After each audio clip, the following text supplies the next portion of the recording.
What's up, everybody, and welcome to another episode of the Rideshare Hub. I'm your host, Greg Wave.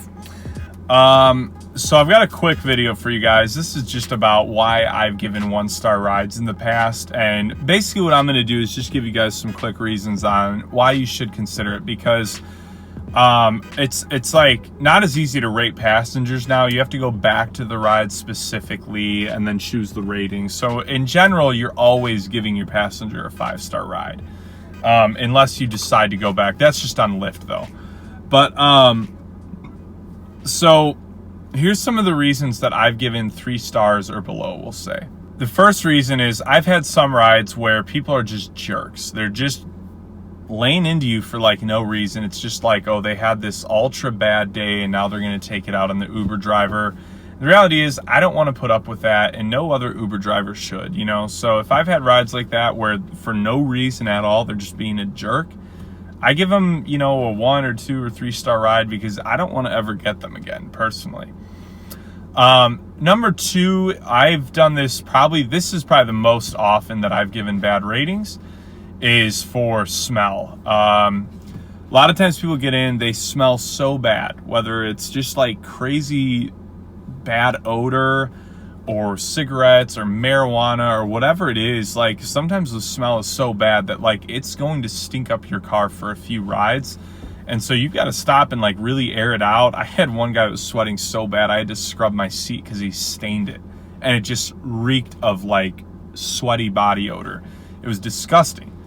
So I rate him low. I'm like, hey, get your hygiene on before you're getting in my car, because now you're affecting my day, you're affecting my rides, my ratings. It's just frustrating. So that's another reason I've given low ratings. I've given low ratings if people have had a liquid in my car and they've spilled it. I'm also reporting that and trying to get a cleaning fee. Wink, wink. Let's see. Another reason is, those are the main reasons. I'm trying to think of something a little more unique.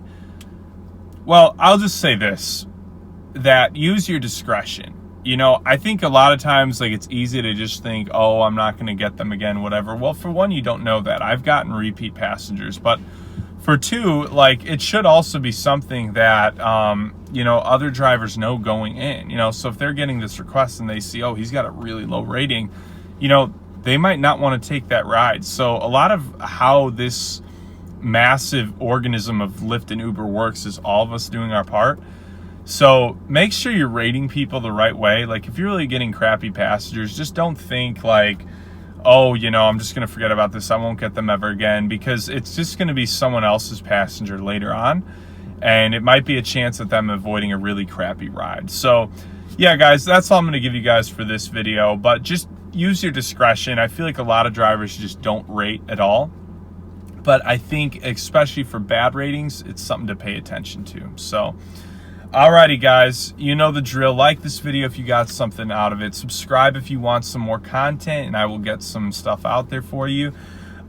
Leave some comments in the questions, or some questions in the comments about things you want to hear about, and we will address those videos.